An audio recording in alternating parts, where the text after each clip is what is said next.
மதுரையில் கூட்டம் போட்டார், அங்கே கூட போய் சண்டையை அமித்ஷாவுக்கு அந்த கதி என்பது மோடி. அமித்ஷா இவரோட பவர்ஃபுல். அமித்ஷா கிட்ட முதலமைச்சர் பிரைம் மினிஸ்டராக இருக்கிற அவ்வளோ. அமித்ஷா சொல்றார், நீ யாருக்கு வேணாலும் ஓட்டு, ஜெயிக்க போறது நான். எப்படி இப்படித்தான் வாக்காளர் பட்டியலை மாற்றி சொல்றாங்க. இன்னைக்கு இருக்கிற ஆளுங்கட்சி இதெல்லாம் அவங்க பண்ண போறாங்க, ஜாக்கிரதையா. இன்னும் பழனிசாமி வந்து தலைவர் எடுத்துக்கிட்டாங்க. தேர்தல் ஆணையம் கொடுத்ததுனால தலைமை கழக கட்டடம் கோடி. தேர்தல் ஆணையம் அவதி அவருக்கு அங்கீகாரம் கொடுத்து கௌரியை கொடுத்து ஆபீஸை கொடுத்து அவரை தூக்கி விட்டுலாம் விட்டு வச்சு மக்கள் எங்க இருக்காங்க? இசட் பாதுகாப்புன்னு சொல்லிட்டு உளவுத்துறை அதிகாரிகள் சுத்தி நிக்கிறாங்க. நான் தான் சொன்ன பணைய கைதியா நிக்கிறார், வாயை திறக்க முடியாது. என்ன பழனிசாமி ப்ரூவ்டு ஃபேக். எதிர்கட்சி இல்லாம இருக்கிறது ஒரு ஆளுங்கட்சிக்கு நல்லது. தொடர்ந்து அரசியல் பேசி வரும் நமது சேனல் நியூஸ் ஃபோக்கஸ் தமிழை சப்ஸ்கிரைப் பண்ணி ஆதரவு தாருங்க.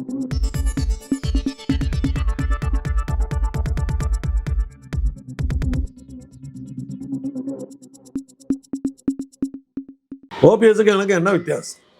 என் பின்னாடி ஒருத்தர், அவர் பின்னாடி ஒருத்தர். ஒருத்தர் வந்து சேர்த்திக்கிறோன்னாக்க யாராவது உங்களுக்கு உங்க ஒரு சக்தியை வாய்ந்த மனிதராக நீங்க இருந்தா தாங்கம்மா உங்களுக்கு மரியாதை. அது இல்லைன்னா நீங்க ஒண்ணுமே இல்லை.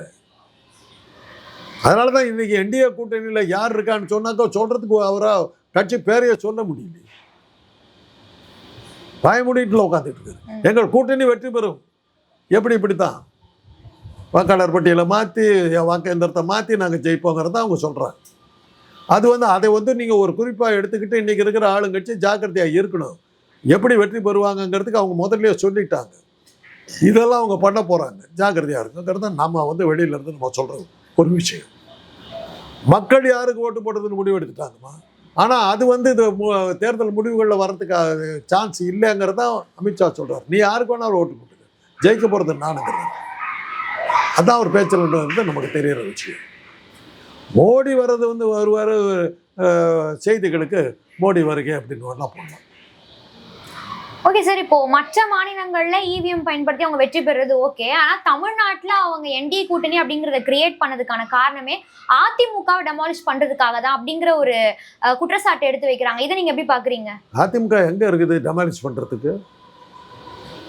அதை தான் நாளாக உடச்சி தூளாக போட்டு போயிட்டாங்க. அப்புறம் என்னென்ன இருக்குது?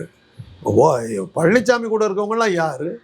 அந்த சட்டமன்ற உறுப்பினர்கள் 60 பேர், ஒரு செயற்குழு பொதுக்குழு உறுப்பினர் ஒரு 400 பேர் சேர்த்து ஒரு 1000 பேத்துக்குள்ளார தான் அவர் கூட இருக்கிறாங்க. வேற யார் இருக்கா அவர்கிட்ட? தேர்தல் ஆணையம் அவதி அவருக்கு அங்கீகாரம் கொடுத்து கௌடியை கொடுத்து ஆஃபீஸை கொடுத்து அவரை தூக்கி விட்டுலாம் விட்டு வச்சுட்டு இருக்குது. மக்கள் எங்கே இருக்காங்க அவர்கிட்ட? டெபாசிட்டே வாங்காத சீமானுக்கு வந்து தேர்தல் ஆணையம் அங்கீகாரம் கொடுக்குது. அதான் தேர்தல் ஆணையம்.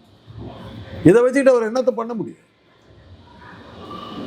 அது நாளாக பிரிஞ்சு நான் உடஞ்சி அவங்க 4 பேர் ஒன்றா சேரக்கூடாதுங்கிறதுக்காக தான் அவங்க கிட்ட திருப்பி பழனிசாமி பேச வைக்கிறாங்க. யார் வந்து சேர்ந்தாலும் சேர விட மாட்டேன்னு சொல்கிறது. அப்படியே ஒரு தலைவன் சொல்லுவான், கட்சி ஒன்றா இணைஞ்சாக்கா நம்ம யார் நம்ம அசைக்க முடியுமா, வாருங்கள் தோழர்கள்னு கூப்பிடணும். அப்போ தானே கட்சி இணைஞ்சாதான் நீங்கள் சேர்ந்தா ஒன்றா சேர்ந்தாக்கா அவங்க சக்தி வாய்ந்த கூட மாறிடுவாங்கங்கிறதுக்காக தான் நான் அவங்கள பிரிச்சே வச்சிருக்காரு. அதுக்கு காரணம் அமலாக்கத்துறை. அதுக்கு பயந்தவங்களாம் போக மாட்டாங்க. அதனால தான் பழனிசாமி வேற வழி இல்லாமல் இன்னைக்கு பார்த்தீங்கன்னா ஊதுகுழலாம் கூட இல்லை, அவங்களாவே அவர் மாறிட்டார். நான் எதற்கும் பயந்தவன் இல்லைங்கிற மாதிரிலாம் எடப்பாடி பழனிசாமி சொல்றாரு. நான் ஒன்றும் பயப்படல, நீ பயந்துக்கல, இப்படி தான் பேசுறேன். கோயில் நிலத்தை எல்லாம் வந்து பள்ளிக்கூடத்துக்கு கட்டுறதுக்கு யூஸ் பண்ணக்கூடாதுன்னு சொன்ன ஒரே ஆளுங்க அன்ன சத்திரம் 1000 கட்டல், ஆலயம் நாட்டல், அன்ன யாவனும் கோடி பெறும், அங்கே ஒரு ஏழைக்கு எழுத்தறிவித்தல்னு பாரதியார் சொன்னார்.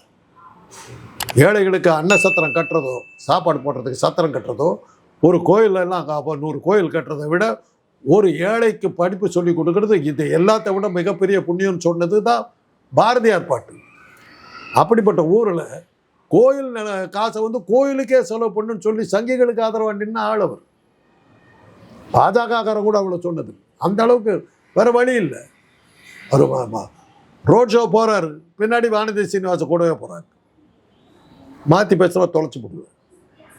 ஒரு இசட் பாதுகாப்பு உளவுத்துறை அதிகாரிகள் பாதுகாப்புங்கிற பேரில் அவரை சுற்றி நிற்கிறாங்க. மாற்றி பேசாமல் தொலைச்சிருவேன், உடனே ரிப்போர்ட் போயிடும். பணைய கைதியாக இருக்கார், அதுதான் உண்மை. பாஜகவுடைய பணைய கைதியாக இருக்கார். செல்ஃபாக அவரால் செயல்பட முடியாது. அவங்க சொல்கிறத அவர் கேட்டாங்க. எலெக்ஷன் டைமில் வந்து பாஜகவுக்கு எதிராக இருக்கிறதா அவர் வந்து நடிப்பார். திமுகவோட வந்து பாஜகவுக்கு நான் தான் எதிரின்னு காட்டு பார்ப்பார். அதுக்காக பாஜகவுடைய எதிர்வாக்குகள் போகிற இவருக்கு வரும். அது திமுக தடுக்கிறது தான் அவருக்கு கொடுக்கப்பட்டிருக்க அசைன்மெண்ட். அவரை ஜெயிக்க வைக்கிறதா இல்லை.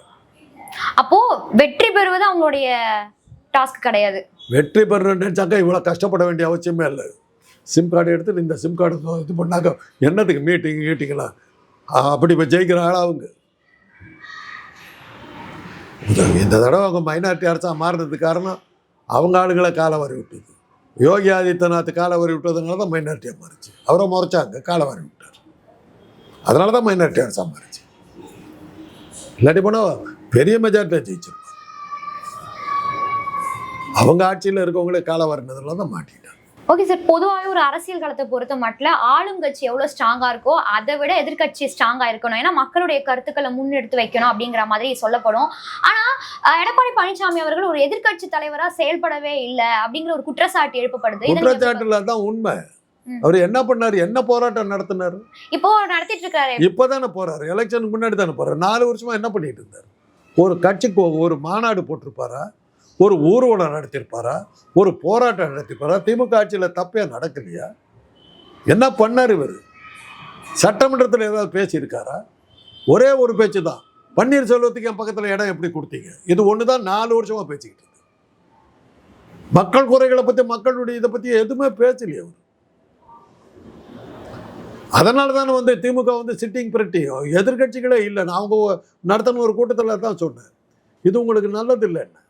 திமுக நடத்தின ஒரு கூட்டத்தில் நான் கலந்துக்கிட்டேன். நான் சொன்னேன், எதிர்கட்சி இல்லாமல் இருக்கிறது ஒரு ஆளுங்கட்சிக்கு நல்லது இல்லை. நீங்கள் ரைட்டான சரியான பாதையில் போறீங்களா இல்லையாங்கிறது தெரியாமல் போயிடும்.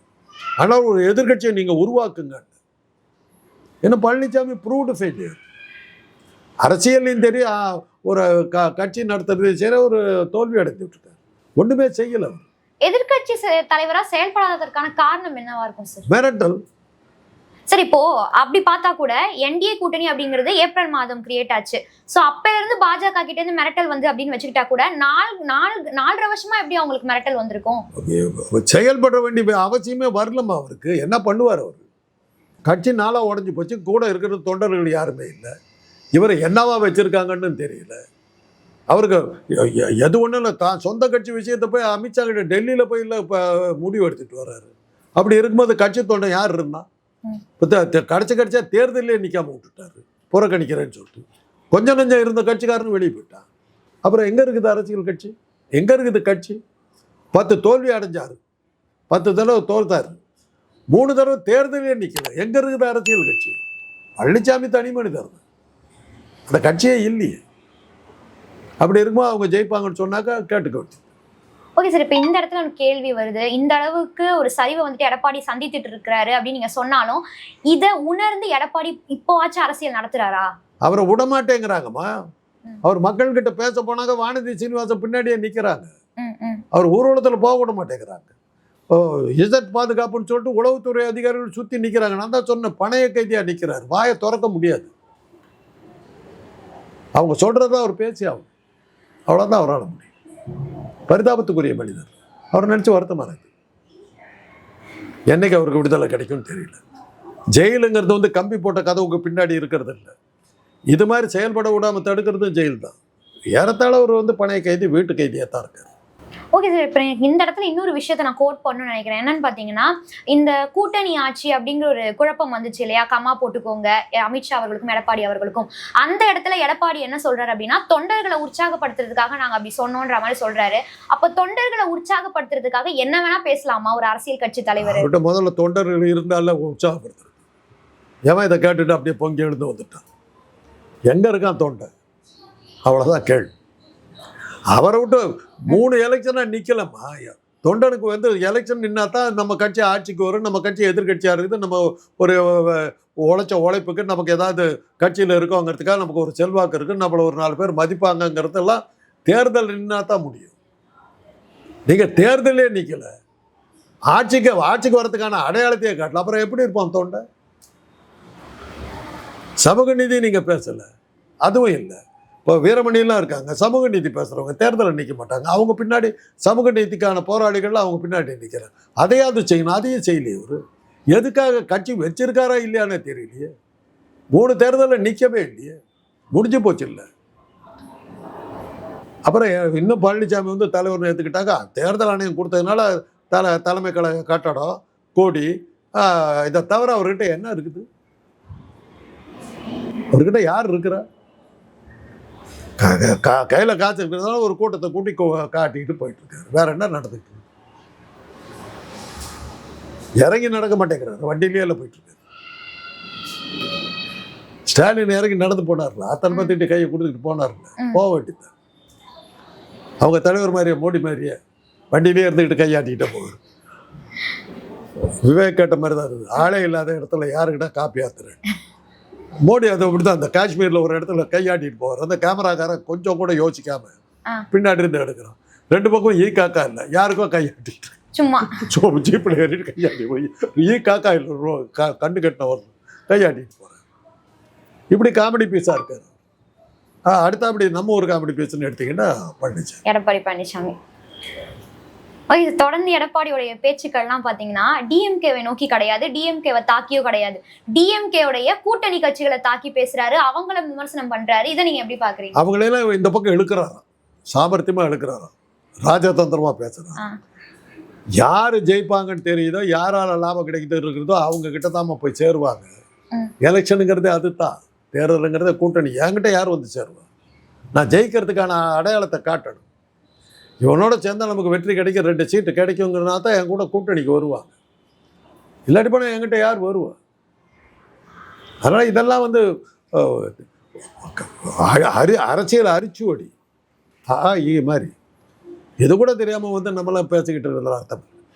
எல்லாத்துக்கும் மேலே நான் சொல்கிறது, தேர்தல் ஆணையம் நேர்மையாக நடக்கவில்லை என்றால் இதை பற்றியெல்லாம் நம்ம கவலைப்பட வேண்டிய அவசியமே இல்லை. அவங்க வச்சதான் சட்டம்.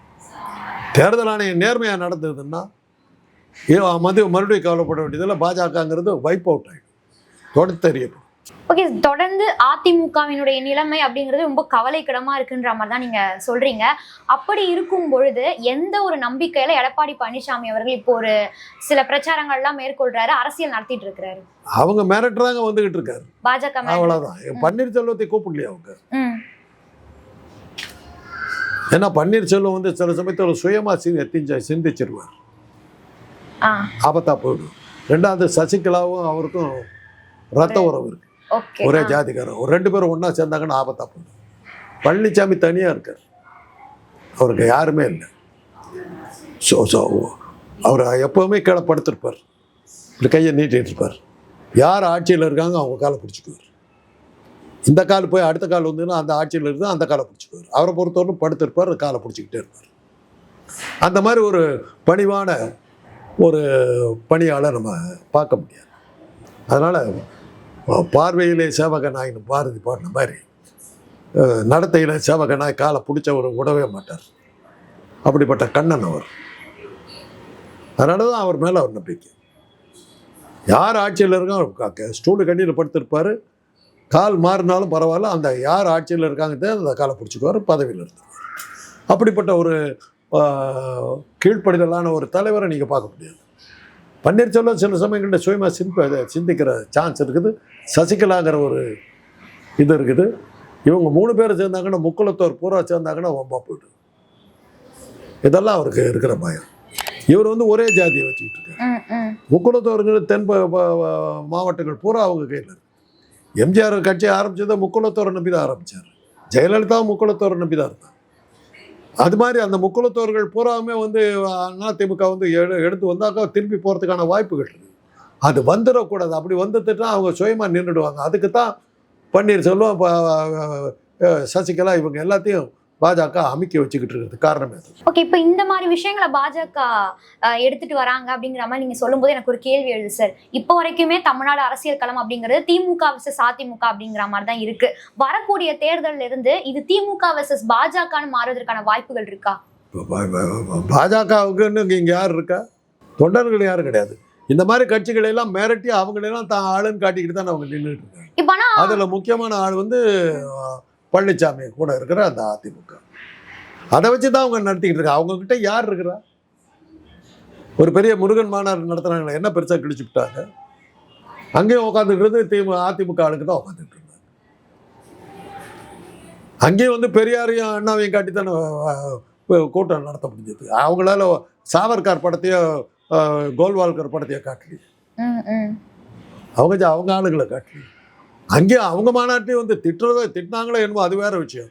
பெரியார் அண்ணாவை காட்டி தானே அவங்க கட்சியை நடத்த வேண்டியது. அதுதான் என் தமிழ்நாடு. திராவிட இயக்க தலைவர்களை ஒதுக்கிட்டு நீங்கள் ஒன்றும் பண்ண முடியாது. ஓகே சார், உங்களுடைய நேரத்தை ஒதுக்கி இந்த நேர்காணல் கலந்து கொண்டதுக்கு மிக்க நன்றி சார். இந்த வீடியோ உங்களுக்கு பிடிச்சிருந்தா லைக் பண்ணுங்க, மறக்காம சப்ஸ்கிரைப் பண்ணுங்க, கூடவே உங்க ஃப்ரெண்ட்ஸ்க்கு ஷேர் பண்ணுங்க.